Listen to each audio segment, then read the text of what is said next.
Hello, dear listeners, and welcome once again to the Jewish Homesteading Project. I am your eternal host, and we are doing episode 6 here in our audio shows. Today we're going to talk about self-defense and issues relating to that, problems we've been having lately in the world, and what we can do, what we can think about in regards to taking care of our own defense and taking responsibility for that. We're big on responsibility here. We're big on doing things you can for yourself. And unfortunately, this is one of the things that we have to think about when it comes to self-responsibility, self-defense, and self-awareness. Also, happy Pesach. Pesach's a great time of year. It's Chag HaAviv. This is the springtime holiday, and we can look forward to planting seeds soon.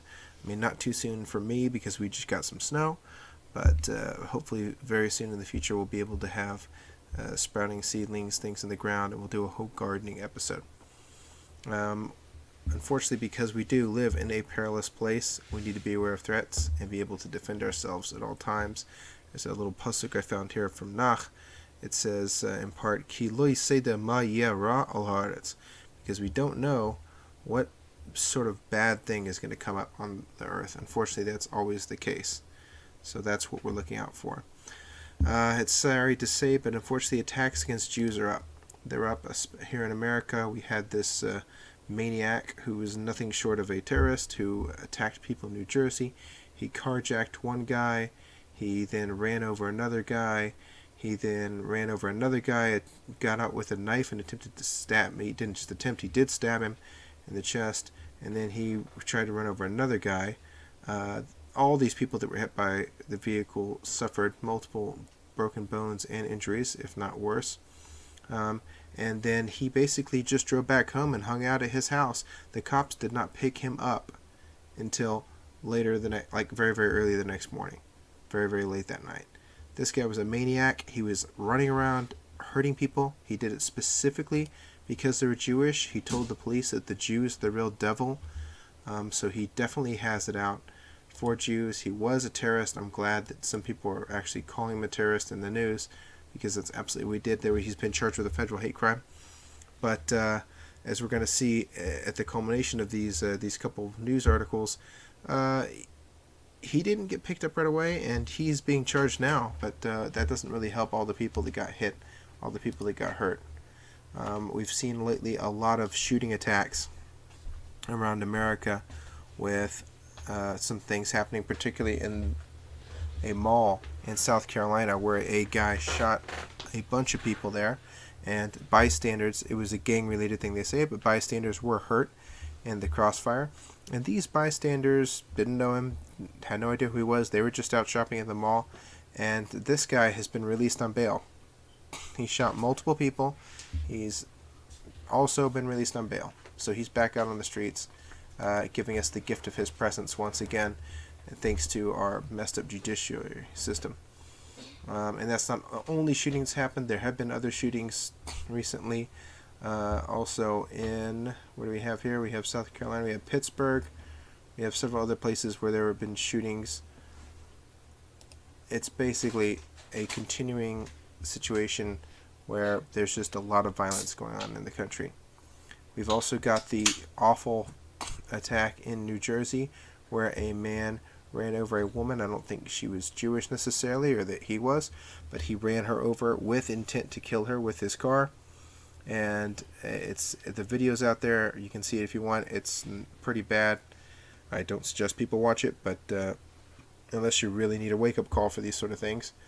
And she was directly attacked by this guy in his car. He definitely intended to kill her, and it's really disturbing. This happened in Jackson. There's a lot of Jews in Jackson. And to add to this wonderful plethora of some anti-Semitic attack that happened earlier, at the Rockville Village Board meeting a little while ago, they had a woman stand up and give a tirade against Jews there. So it's not a hidden thing. This isn't a secret that people have it out to hurt Jewish people. Unfortunately, this has been going on for a long time and continues to go on. Of course, if I didn't mention the New York City subway shooter, I'd be leaving out the probably biggest American terror attack that recently happened. And yes, it is a terror attack when you walk into a crowded commute area. When you walk into a train that's used as public transportation, you pull out a gun and you start shooting people. Yeah, that's pretty much the definition of terrorism. This wasn't a gang hit. This wasn't a robbery gone wrong. This guy was absolutely a terrorist. And it's okay. The media haven't called him a terrorist so much, but don't worry. We know he's a terrorist. And thank God they caught him. Later, a long time later. But for a long time, there was nothing. The police didn't catch him. They had no idea where he was, and he was totally at large. He could have done a lot more harm than he did. Now, if we skip over to Israel, we're going to see that also, unfortunately, Rahman al-Islam, there's been a lot of bad things going on over there. We had, of course, the Bnei Brak terror attack. We had the Tel Aviv-Dizengoff terror attack.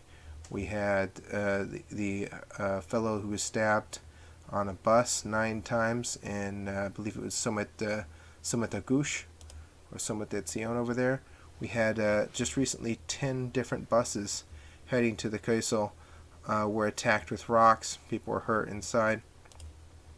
We had Jews walking to daven in the old city who were attacked by Arabs walking down the street. We had a Jewish girl who was attacked on the train in Yerushalayim by Arabs. We had a group of from people who were driving their car, took a wrong turn, and were almost murdered because they went into one of these towns full of animals. Their car was burned, and they were lucky to escape with their lives. We had a traffic accident that was caused by stones being thrown by Arabs at a bus, and the bus hit other cars, and there were 5 people injured, and those people weren't even the target of the Arabs. And then we have multiple times that Arabs have walked up and tried to attack Israeli soldiers or Israeli police, and have been dealt with. And the more they tag them and bag them, the less there are. But unfortunately, for some reason, these people keep coming. They just really don't value their own lives over hurting Jewish people. It's really a messed up sickness that these people have in their heads. So the reason I mentioned all of these things is I want to strongly illustrate that no matter where you are, whether you live in Israel, whether you live in America, whether you live in another country, there are people hurting other people. There are bad situations that you need to extricate yourself out of, or that you need to work in those situations to do the best that you can.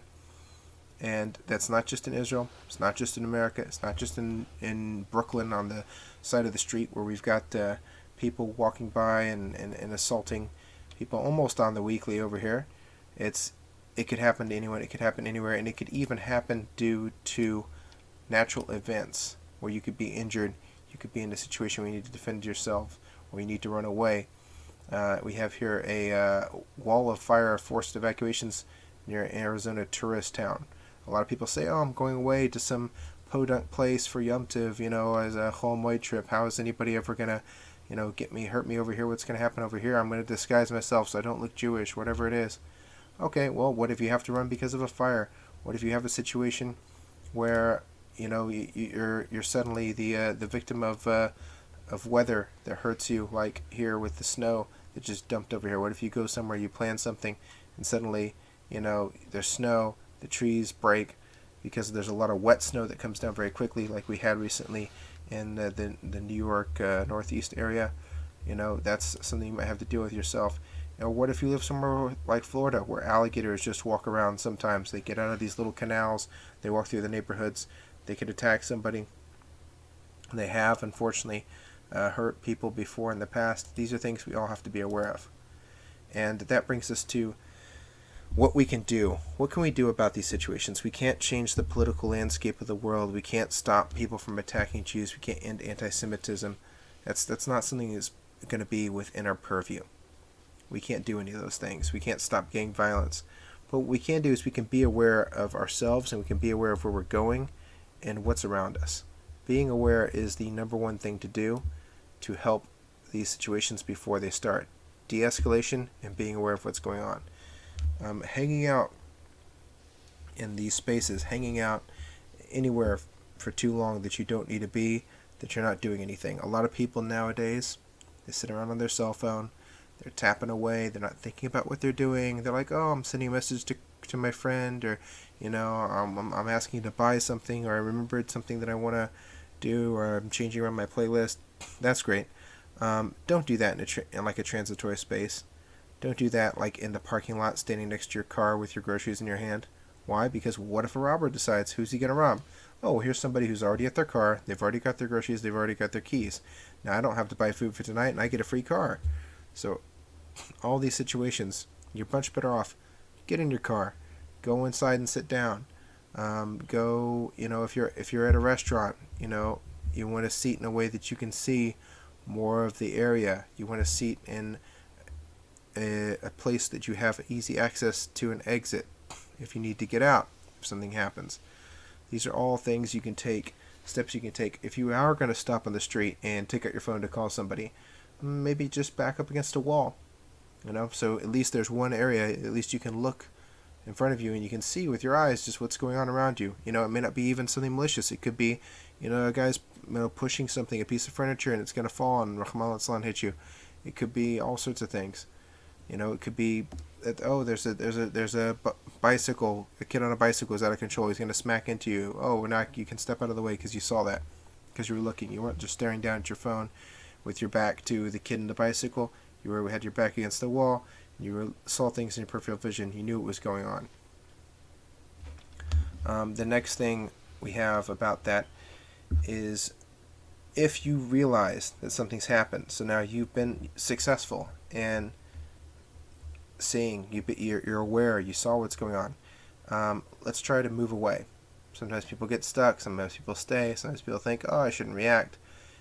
It's almost always a good idea to take a few steps back, to go inside the shop, to step away from that guy, to get inside your car and close the door, to wait to go outside until whatever it is outside blows over. It's almost always a good idea to take a couple seconds and assess what's going on and to get out of the immediate area that might be the threat. If you hear people screaming at each other outside, if you see people chasing each other, if you see a lot of people running, yeah, it might be a very good idea to step to the side, to step inside, to get back in your car, and to take a minute and say, hey, wait, I don't know what's going on. Let's just get the kids back in the car. Something weird's going on out there. Let's move the kids out of the sidewalk. Let's get them over into the store. Let's take some proactive steps. Now, if you know something bad is going on, let's say Rahman al-Islam, these people that were in the train when this guy started shooting people. So something bad's happening. There's an attack or there's a bad thing going on, and you're not going to be able to get much further away than what you are now. You're in a restaurant and somebody comes in and starts and points a gun at the teller behind the thing. So what can you do? Well, if you can't get away, let's try to establish some cover or concealment. Now, those are two terms I'm going to go ahead and define. Cover is a term meaning something that will stop the attack. And normally in this case, that's going to be a bullet. So we're talking about not a bookcase. We're not talking about your dining table. We're not talking about even a door necessarily. We're talking about getting behind a brick structure. Look, here's a cement wall. Can I get behind that? What can I put between me, like an engine block of a car between me and the assailant? Okay, maybe let's say you don't have cover. You don't have something that's going to stop the attack, but what if I can get some concealment? What if there's a curtain I can get behind or a bush? What if I can just get out of view? Getting out of view is very helpful. If you've noticed the attacker and the attacker has not noticed you, you have an opportunity to get somewhere where they won't see you and where they'll move on.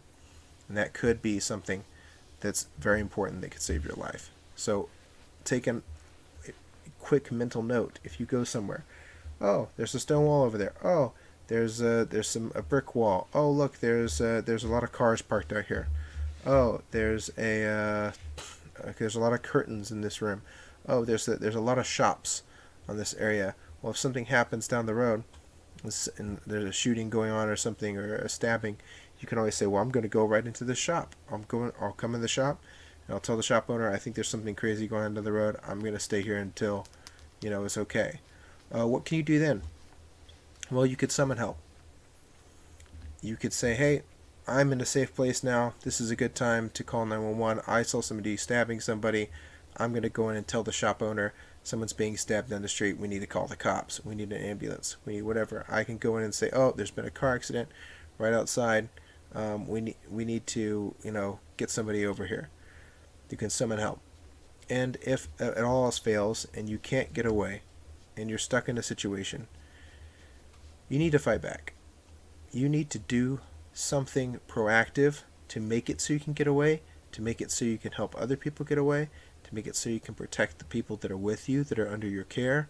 You don't need to say, oh, if I just lay here and I put my hands over my face, my eyes, and I don't see it, it's not going to happen to me.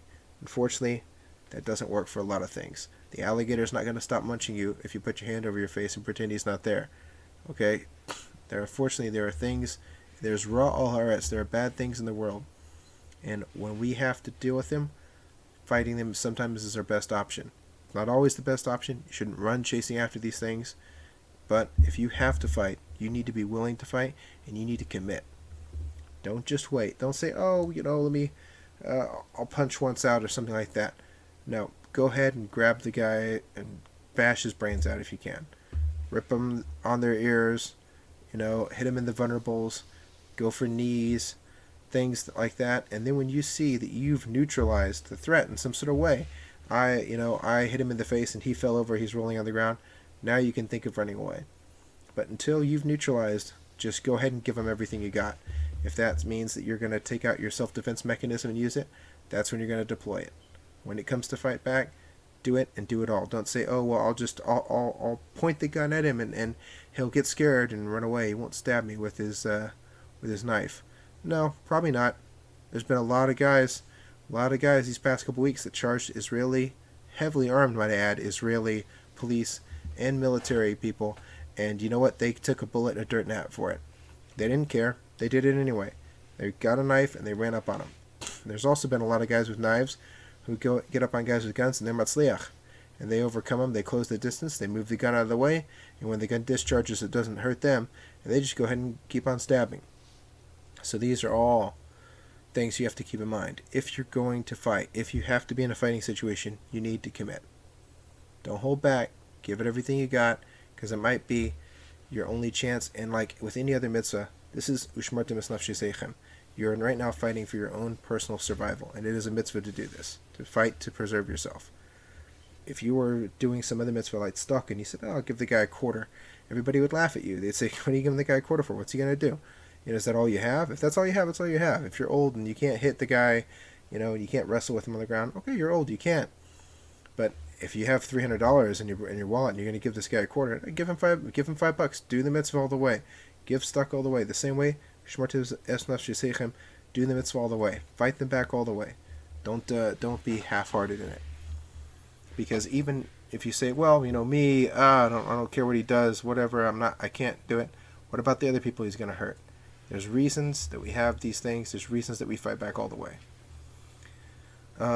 In these situations, we have to realize that it's not just going to be us, too. On that topic, it could be our animals, it could be our children, it could be other things that we have care of.